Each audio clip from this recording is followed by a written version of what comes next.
राजनीति, आंदोलन, किसान, करप्शन, गरीबी, इन सभी मुद्दों पर आवाज उठाएगा अब तक न्यूज इंडिया। सत्ता के आगे जब भी सवाल कमजोर पड़ने लग जाए तो सवाल उठाने पड़ते हैं। बोल के लफ्ज आजाद है तेरे, बोल के सच जिंदा है अब तक। साथियों, आज पार्लियामेंट के इलेक्शन का ये आखिरी जलसा निहाल साहब की रिवायत के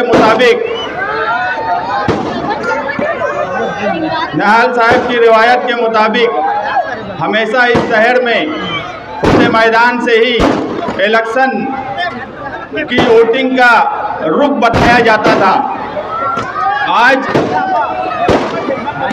आज हम फतेह मैदान में बैठे हैं। यहाँ हमारे महाराज इस्लामाबाद के भी बैठे हैं जो निहाल साहब के पुराने साथी हैं, और ये सरों का उमड़ता हुआ सैलाब कहीं ना कहीं इनको ये याद दिला रहा होगा कि जब निहाल साहब यहाँ रहा करते थे तो इसी तरीके का जलसा हुआ करता था। आज इन नौजवानों की वजह से यहाँ जो बुजुर्ग बैठे हैं निहाल साहब के साथी, उन्हें मुझे यकीन है कि निहाल साहब की याद जरूर आ रही होंगी। इस पर मैं एक नारा दूंगा और मैं चाहता हूँ कि आप लोग भी साथ में उस नारे को एक मर्तबा पुरजोश अंदाज में मेरे साथ बोले। मैं पहले बोलता हूँ क्या बोलना है। दबदबा था, दबदबा है, दबदबा बना रहेगा। मैं चाहता हूँ मेरे साथ एक मर्तबा पूरा मजमा ये बोले, दबदबा था, दबदबा है, दबदबा बना रहेगा। ये निहाल साहब की सरजमीन है। और पार्लियामेंट इलेक्शन 2024 मैं ये मानता हूँ कि तुम किसी मेंबर ऑफ पार्लियामेंट को चुनकर नहीं देने वाले, तुम कोई प्रधानमंत्री नहीं बनाने वाले। ये इलेक्शन तुम्हारे वजूद की लड़ाई है। ये इलेक्शन तुम्हारे संविधान को बचाने का इलेक्शन है, किसी पार्टी का इलेक्शन नहीं है। ना ये इंडिया अलायंस को जिताने का इलेक्शन है, ना ये बीजेपी को हराने का इलेक्शन है। ये इलेक्शन सिर्फ और सिर्फ अपने वजूद को बचाने का इलेक्शन है। मुझे नहीं लगता कि हिंदुस्तान में 10 साल से जो हो रहा है, मैं अगर वो बात यहाँ से बोलूँगा तो वो किसी के लिए नई बात नहीं होगी। हर आदमी, उसमें कोई मजहब का सवाल नहीं है। हिंदू, मुसलमान, हर मजहब के लोग ये महसूस कर रहे हैं कि इन 10 सालों में उनका वजूद इस मुल्क में खत्म हो रहा है। ये अपना वजूद बचाने की लड़ाई है। हमने जिंदगी भर कांग्रेस के खिलाफ लड़ाई लड़ी, मगर आज ये वक्त वो लड़ाई लड़ने का नहीं है। आप 20 मई को सोबत आई बच्चाओं के 2 नंबर बटन को दबाकर उन्हें भारी अक्सरियत से कामयाब करें। इसके बाद मैं जो महसूस कर रहा हूँ कि सबसे पहले जब इलेक्शन शुरू हुआ तो तुमने ही संविधान सुरक्षा यात्रा निकाल के इलेक्शन की शुरुआत की। उस वक्त भी हमने तमाम ही सियासी पार्टी, मजहबी तंजीमों को उस प्रोग्राम में बुलाया ताकि ये मैसेज जाए कि हम में इत्तेहाद है, और वो मैसेज हमने दिया। उसी का नतीजा है कि आज शहर में एक इलेक्शनी माहौल धीरे धीरे बना, और ये ठाटे हुए मारता हुआ जो समुंदर है ये उसकी एक निशानी है। मैं ये देख रहा हूँ कि ये महाराष्ट्र, अगर मैं कहूँ कि इस मुल्क में अगर बदलाव आएगा तो इस मर्तबा महाराष्ट्र से आएगा। आप यकीन मानो, एक वक्त जब अभी पिपल गांव में मोदी वजीर आजम आए तो मैं लाइव सुन रहा था। मैंने इससे पहले 10 सालों में नहीं देखा कि उनके सामने कोई खड़ा होकर ये बोल रहा है कि प्याज पर बोलो, तो वो बोल रहे हैं जय श्री राम, जय श्री राम। वो बोल रहा है प्याज पर बोलो। हमको इनके जय श्री राम पे भी कोई एतराज नहीं है और कभी नहीं रहेगा। हमको एतराज है नत्थू राम पर। ये मुंह में राम और बगल में नत्थू राम की जो पॉलिसी है, हमें उस पर एतराज है। हम हमेशा बोले कि ये मुल्क गांधी की विचारधारा पे चलने वाला मुल्क है, और गांधी की सोच ही जो है इस मुल्क को आगे पहुंचाएंगी। अगर मैं कहूँ कि 2024 का इलेक्शन आज़ादी का इलेक्शन है, गांधी ने तुमको आज़ादी दिलाई, मगर गांधी ने कभी इस मुल्क में वोट नहीं दे सके।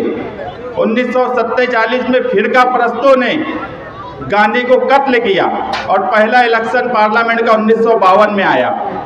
हमें गांधी के लिए वोट देना है, हमें मौलाना अब्दुल कलाम आज़ाद के लिए वोट देना है, हमें निहाल साहब के लिए वोट देना है। कल प्रचार 5 बजे खत्म होगा। यहाँ पर बैठा हुआ हर आदमी अगर अपने अपने मोहल्ले से वोट निकाले, माओ बहनों से रिक्वेस्ट करे और वोट का परसेंटेज पिछले तमाम पार्लियामेंट के इलेक्शन का अगर रिकॉर्ड तोड़ देता है तो आप जीतेंगे। वोट जो है, वोट कोई मामूली हक नहीं है हमारा। आप समझ लो दस्तूर ने हमें वोट का हक क्या दिया है कि एक वजीर आजम भी अगर बूथ पर जाता है तो एक ही वोट देता है, और यहाँ बैठा हुआ आदमी भी जाएगा तो एक ही वोट देगा, मैं भी जाऊँगा तो एक ही वोट दूंगा। जब पोलिंग बूथ पर तुम पहुँचेंगे तो तुम यकीन मानो कि उस वक्त वजीर आजम भी तुम्हारी ही तरह एक वोट देने वाला होगा, तुम भी एक वोट ही देने वाले होंगे। ये हक हमें दस्तूर ने दिया है, और अगर वापस बीजेपी सरकार आई तो ये हक हमसे छीना जाएगा। आपको ये हक आपके लिए नहीं, आपके बच्चों के लिए, उनके मुस्तकबिल के लिए ये हक को कायम रखना है। अगर वोट आपकी है और वो पोलिंग बूथ पर नहीं गई तो आप जीरो है, आपको कोई हक नहीं पहुंचता कि फिर इस मुल्क में अगर जुल्म हो रहा है उस पर बोलने का, उस पर एतराज करने का।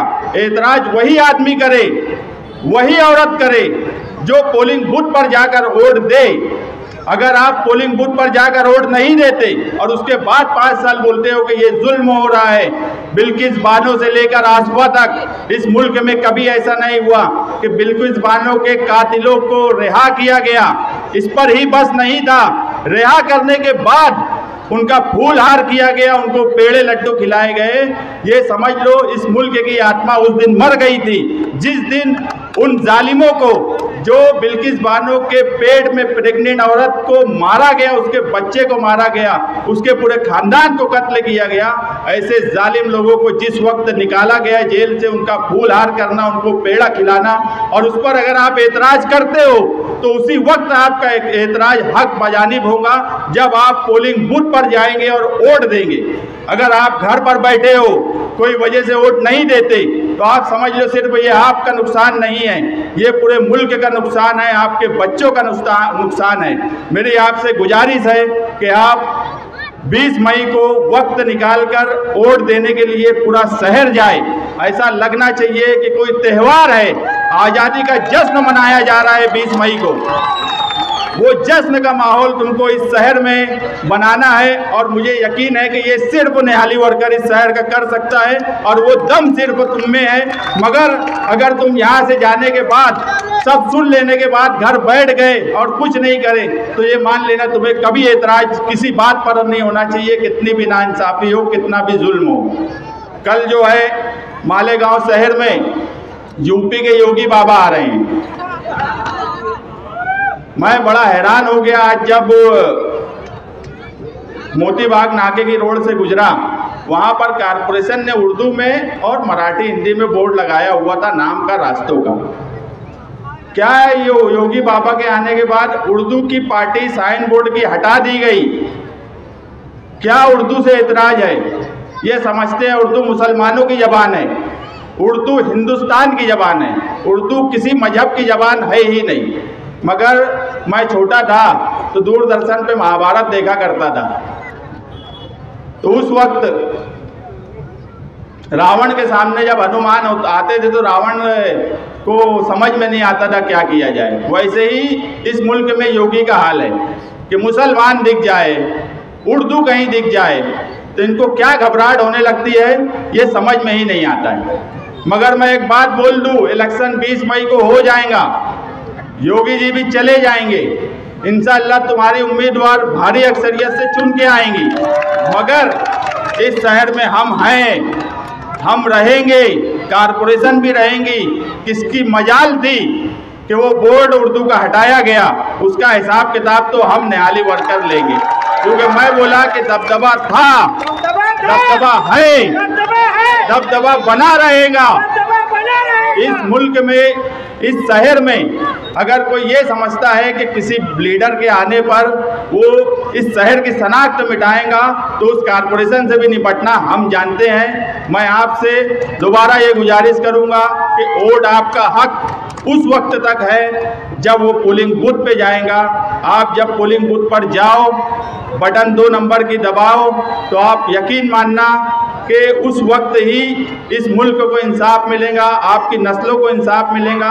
घर बैठे हुए वोट नहीं देकर अगर आप नाइंसाफी पर और किसी भी अत्याचार पर कोई बात बोलते हो तो आप जीरो हो। आप ना अपने मुल्क के लिए हो, ना अपने खानदान के लिए हो। आप वोट देने जाइए, आप वोट देने जाइए, आप वोट देने जाइए। इतनी गुजारिश करके मैं अपनी बात खत्म करता हूँ। जय हिंद, खुदा हाफिज।